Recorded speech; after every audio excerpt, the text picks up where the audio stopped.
प्रिय साथियों, मेरा प्रेम भरा नमस्कार। आज काफी समय के बाद मेरे मन में एक ऐसी पीड़ा उत्पन्न हुई कि आप सभी लोगों के बीच में रूबरू हुआ जाए। तो ऐसी पीड़ा है कि मानवता के नाम पर आज हमारे शहर, आज हमारे समाज में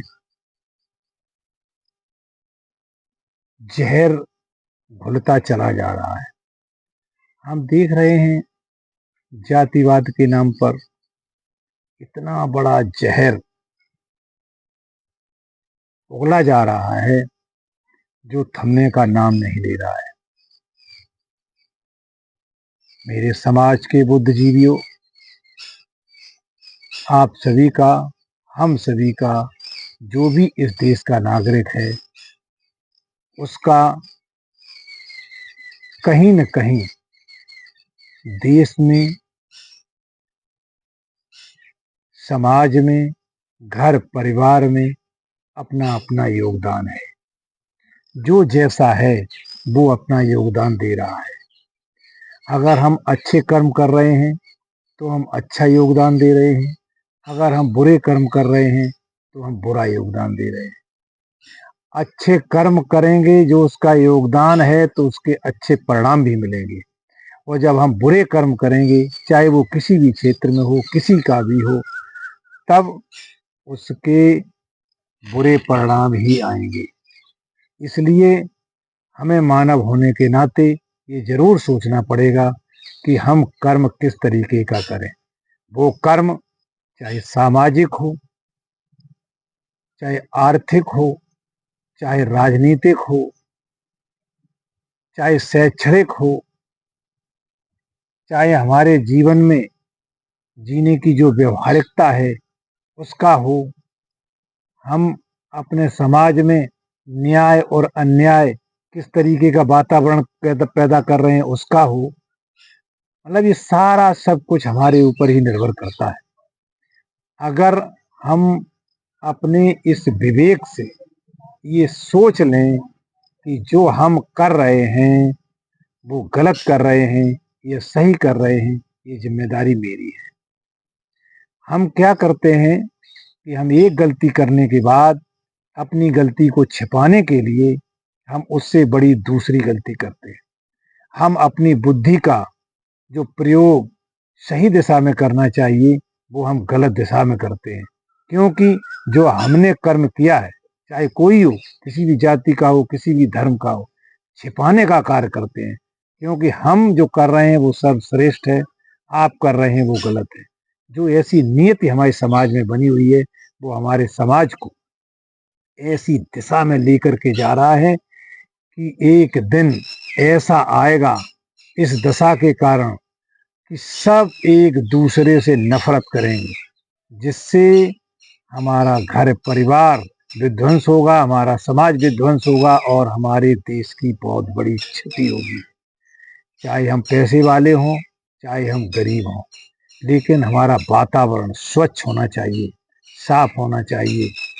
अगर ये वातावरण जब दूषित हो गया तो आप समझ ही रहे हैं कि पर्यावरण की बातें क्यों की जाती हैं। शुद्ध पर्यावरण की बातें करते करते कितने दशकों बीत गए, सदियां बीत गई, लेकिन हम वो वातावरण शुद्ध नहीं कर पा रहे हैं।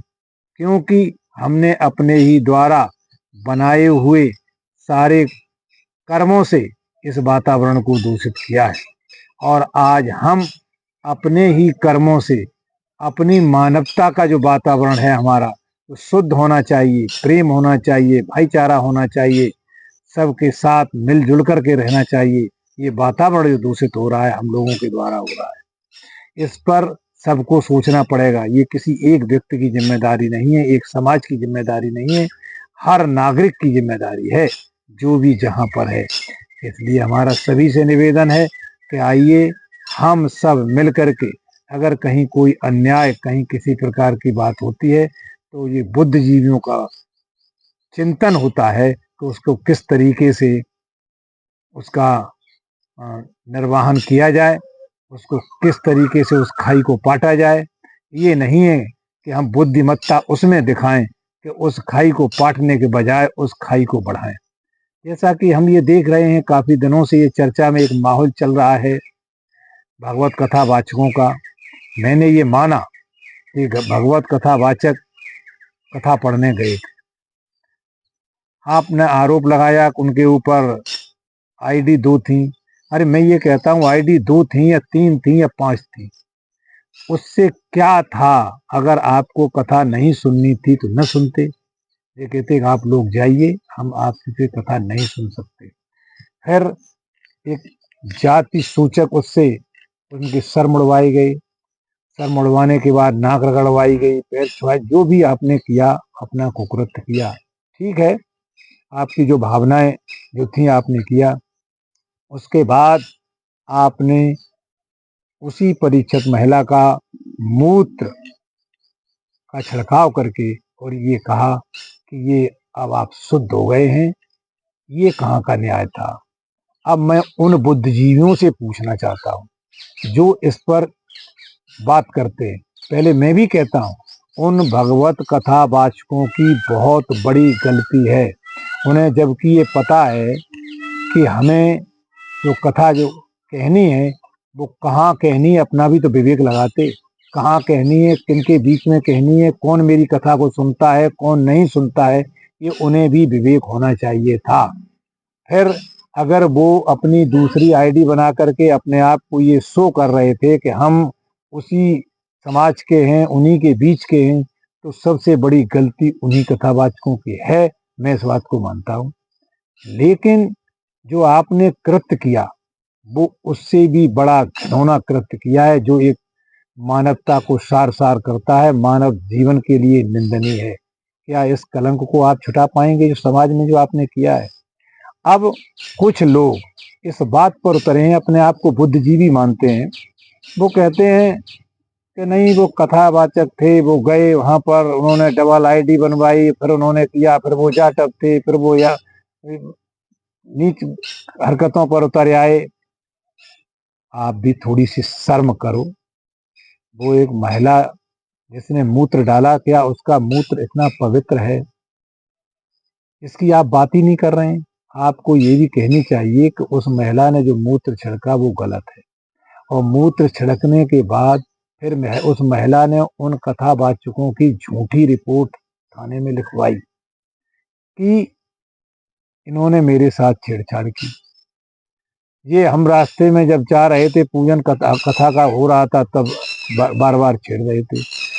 हे अंधभक्तों, मैं आपसे बार बार ये पूछना चाहता हूँ कि आप जिस तरीके का समाज में बीज बो रहे हैं, वो समाज कहाँ जाएगा। कि जिस समय भगवत कथा का जब पूजन होता है और सारी भीड़ एक साथ चलती है, ऐसी भीड़ में वो कथावाचक उस औरत को छेड़ेगा और वो औरत छेड़खानी बर्दाश्त करती रहेगी। क्या कोई वीडियो है, उसका कोई सबूत है? उसके बाद उस औरत ने ये कहा कि मुझको रात्र को छेड़खानी की, जो भी मेरे साथ छेड़छाड़ की। तब उसके घर वाले कहाँ थे? वो जागृत नहीं हो पाई थी। जब वो रास्ते में छेड़ रहे थे तब उसने इस बात को समझा ही नहीं, फिर भी उनको खाना खिलाने चली गई। आखिर में उसका चरित्र कैसा है, आप ये समझिए इस बात को। मैं ये नहीं कहता हूं कि वो गलत है, मैं ये कहता हूं कि जो उन्होंने कहानी गढ़ी है वो गलत है। और फिर थाने में रिपोर्ट लिखवाई उन्हीं के खिलाफ में कि वो मेरे साथ गलत कर रहे, छेड़खानी कर रहे थे। तो आप लोगों ने ये नहीं सोचा कि आप इस कहानी को बढ़ाकर कहाँ ले जा रहे हैं। ये सारा देश जान चुका है कि ये कहानी क्यों गढ़ी गई। ये एक इतिहास बन रहा है समाज के अंदर कि अगर हम किसी के साथ गलत करें और गलत करने के बाद अगर मेरे ऊपर कोई कार्रवाई हो तो हम एक दूसरी कहानी बना करके तैयार कर दें, जिससे वो समाज भटक जाए, मतलब किसी को न्याय न मिल पाए। चाहे गलती कथावाचक की हो, चाहे गलती कथा कराने वालों की हो, ये हम सभी का ये कर्तव्य बनता है कि सही को सही कहें और गलत को गलत कहें। मैं ये साफ कहना चाहता हूँ कि कथावाचकों की पहली गलती थी कि तुम्हें ऐसे स्थान पर कथा करने नहीं जाना चाहिए था, जो समाज तुम्हें लायक नहीं करता। ये आपकी भी जिम्मेदारी थी। लेकिन मैं उनकी भी भर्त्सना करता हूँ जिन्होंने इस तरीके का कुकर्म किया, मानवता को तार तार किया और अब और ज्यादा आगे बढ़ते ही चले जा रहे हैं। कुछ वीडियो ऐसे आ रहे हैं कि वो कथावाचक जाटव थे, शूद्र थे, फिर वो शराबी थे, फिर कुछ थे। हमने आज एक वीडियो पढ़ा, तो मैं उन्हें भी ये संदेश देना चाहता हूँ कि आप अगर समाज के सही नागरिक हैं, देश के सही नागरिक हैं, तो अपने आप में, अपने चरित्र पर ये झांक करके देखें कि जो मैं बात कर रहा हूँ वो सही कर रहा हूँ। आज मैं कई विगत वर्षों से देख रहा हूँ कि हमारे देश के अंदर एक ऐसा भूचाल आया है, इस तरीके का वातावरण पैदा हुआ है कि नफरती वातावरण में हमारा समाज जा रहा है। जाति के नाम पर, धर्म के नाम पर मानवता को तार तार किया जा रहा है। एक तरफ हम कहते हैं कि हम सनातनी हैं, मैं ये फक्र से कहता हूं कि मैं सनातनी हूं। एक बार इन सनातनियों के कुकर्मों को देख करके मेरे भी मन में आया था कि मैं बौद्ध बनूं, लेकिन फिर मैंने ये देखा कि मैं सनातन में पैदा हुआ हूं और सनातन से बड़ा कोई भी धर्म नहीं है। चाहे जिस धर्म में चले जाइए आप, सनातनी सभ्यता ही सब में मिलेगी। जहाँ सनातनी सभ्यता नहीं है वो धर्म नहीं है। लेकिन इस सनातनी सभ्यता को कुचलने वाले लोगों, ये ध्यान रखो, अगर इस तरीके का आप वातावरण पैदा करते रहे तो एक दिन हमारा ये सनातन धर्म गर्त में चला जाएगा। इस बात की हमें बड़ी पीड़ा है, क्योंकि आपके ही कुकर्मों से बताते हैं कि सनातन धर्म पूरे विश्व में था। आज जो सनातन की जो गिरावट आई है, किसी भी देश में ये कहने लायक नहीं है कि फलाना देश सनातन धर्म का है, तो वो यही कारण है कि आपके कुकर्म है। जाति के नाम पर, धर्म के नाम पर अगर आप सबको सनातनी मानते हैं तो एक मंच पर उन सनातनी को लाने की कोशिश करिए। बांट करके, घृणा फैला करके आप कभी एक मंच पर नहीं ला सकते और इससे हमारा नुकसान होगा। चाहे जब देख लेना, अगर चार भाई आपस में लड़े हैं तो उस परिवार का नुकसान हुआ है। चाहे एक भाई कितना भी बड़ा पैसे वाला हो, कितना भी बड़ा हो, लेकिन कहीं न कहीं किसी तरीके से उसका नुकसान हुआ है। और हमें ये लगता है कि आप सभी जो सनातनी का पट्टा बांधने वाले, अपने ही बीच के लोगों को सनातनी न मानने वाले, इस बात पर उतारू हैं कि ये हमारा सनातन डूब जाए। हमें ऐसा ही लग रहा है। मैं आपसे गुजारिश करता हूं सभी से कि हम सभी लोग सनातनी हैं, सनातनी रहें और ये सनातन हमेशा रहे। ये मेरी मनसा है, ये मेरी अभिलाषा है। लेकिन आपके ये कर्म देख करके लग रहा है कि ये जो द्वेष फैलाया जा रहा है, सामाजिक अराजकता फैलाई जा रही है, ये आपकी बुद्धिमानी नहीं है। मेरी नज़र से आप सनातन के कहलाने लायक नहीं है। सनातनी वही है जो आज भी सनातन में रह करके और भाईचारे के साथ, प्रेम के साथ रह रहा है, वही सनातनी है। जो ये घृणा फैलाने वाले लोग हैं, ये सनातनी विरोधी हैं। इनका हम पुरजोर विरोध करते हैं।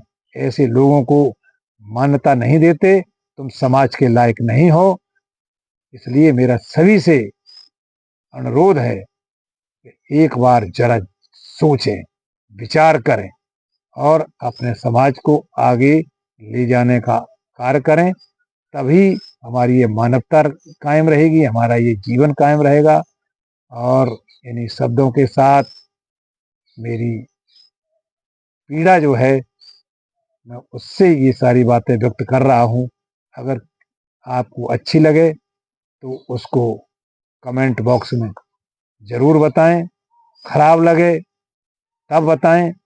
जैसा भी हो, जय समाजवाद।